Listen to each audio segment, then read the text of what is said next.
It's time for our worst of the week, the delusional JD Vance defense edition. The drama began in Tuesday's vice presidential debate when JD Vance continued his racist lies of Haitian immigrants overwhelming the community of Springfield, Ohio, prompting a comment from the moderators. Just to clarify for our viewers, Springfield, Ohio does have a large number of Haitian migrants who have legal status. Right. Temporary protected status. Well, Margaret, but thank you, Senator. We have so much to get to. Margaret, I think it's important because we're going to turn out of the economy. Thank you, Margaret. The rules were that you guys weren't going to fact check. The rules were that you guys weren't going to fact check, a.k.a. you're supposed to let me lie and not interrupt my lying. Now, CBS did say the onus was on the candidates to correct each other, but the moderators made no promise to stay out of the fray completely. Well, right on cue, Vance's right-wing allies lashed out. Unsurprisingly, we got the unexpected sexist rhetoric with Donald Trump referring to CBS moderators Margaret Brennan and Norah O'Donnell as young ladies on his failed social media site. Or this classy comment from Fox's alleged resident funny man, Greg Gutfeld. Right. Yeah, am I right? They were nagging him, and he was mansplaining them. But it wasn't just the men. Conservative women rushed to denigrate the moderators in Vance's defense. Case in point, former Fox host turned MAGA podcaster Megyn Kelly. The moderators are gross. Margaret Brennan, not only do you desperately need some bronzer, you need to understand how to moderate a fair debate. Laura Loomer demanded Vance put these broads in their place, and MAGA commentator Ann Coulter came out of the woodwork with an old standby, bimbos. My panel is back with me. I'll start with you, Hayes. I mean, what do you think? Out of all of these, it's pretty rich that blackface Megyn Kelly is. I mean, all of those were bad. They were all bad this week. I gotta say that the bronzer comment is going to stick with me just in terms of sheer, but why? Yeah. But why did you need to say that? Like, a lot of the other insults were ridiculous. My favorite of the worst, though, was Donald Trump's young ladies, though, because it serves to remind us all that he is very old. Right.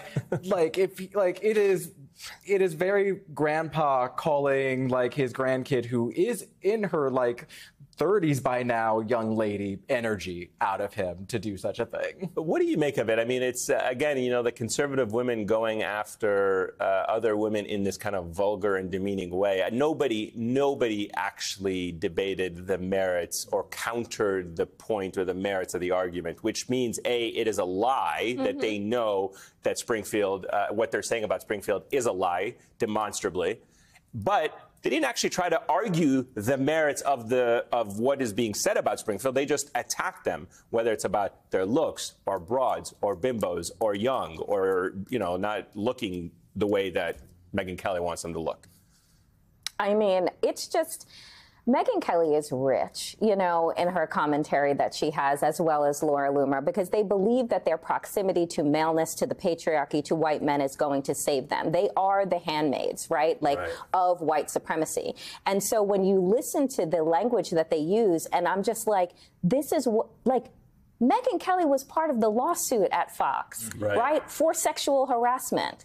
And people who were not Republicans came to her aid on social media. And now I'm just like, why would you do that? Megyn Kelly is so destructive and disgusting, as well as Laura Loomer, but this is who they are. And they're being used, and they like to be used, frankly, as these puppets for white male supremacy so that they can be seen as the good ones, right? They're Trump's women, and they like that tag, just like he points to the blacks over there and he's just like, oh, my blacks. Yeah. Those are his broads. And he loves that. And they love it too. Hayes, we've seen some bizarre displays of fealty towards Vance this week, but this one from GOP Congressman Mike Collins, it really takes the cake. I'm sure you guys have seen this. It's GOP Congressman Mike Collins posting this photo of Vance. And let's pause and scrutinize this. I don't even know what to say about that. It looks like a couple of things happened here. One, they ran it through a literal yassified filter, just to suck in those cheeks, put that jawline out there, make those eyes pop a little more. Or they just put in AI request for JD Vance, but you can't really tell But is this how they see? Like, yes.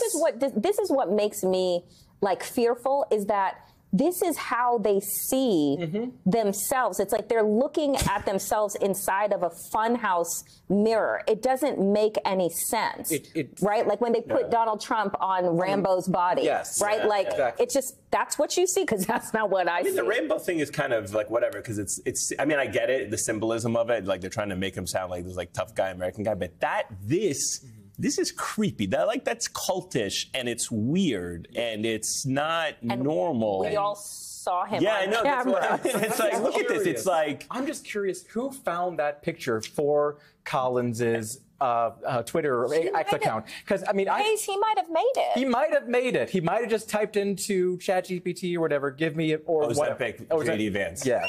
Wow. Ozempic JD Vance. Wow. Your words, not mine, Ayman. I mean, I'm just saying that's what the picture looks like. I'm not like saying it's not.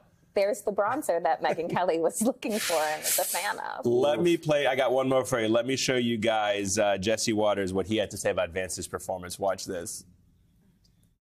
JD Vance, he looked beautiful tonight. He looked humble. He looked earnest, sharp, 20 years younger than Walz. There we go. I'm obsessed with the aesthetics of it all. What do you think of JD Vance being called beautiful and 20 years younger by Jesse Waters? I don't know what to say. I don't want to laugh at it because I feel like laughing trivializes it, but it's like, again, it's very cultish. But it's very cultish. It's actually quite scary. Like, this is how they see themselves. And I've been following them on social media where they're just like, oh, now the gays love JD Vance. And it's just like, what gays? Yes. Like, whomst are you talking about? Like, no. Name names. I'm baffled by that. I had a whole point I was going to make, but that just threw me entirely off. What were you going to say about it? I was going to say, I've honestly may have completely blanked it just because I'm trying to struggle to think of who the gays are. Like, is it the log cabin Republicans, literally? Because I am just gone at that statement. But this is what they want, the aesthetics. They want this like look of power. But for Jesse Waters, he's beautiful. For Mike Collins and the yassifying of the picture, like, it's wild. It is wild because JD Vance did do a good job up there, but as a like Trump-ish performance and just saying whatever the audience wanted to hear, to go back to our point about him making up a fake Republican Party to describe up there, and he stylistically he was smooth. He did talk well. He talked smoothly. He was articulate, to use a certain word. But I mean, the bar is low when you're being compared to Trump, your running mate. If you can just get a coherent sentence out and not go spastic the way he did in the debate with Kamala Harris, people are like, yeah, JD Vance actually did well compared to what Trump has been doing.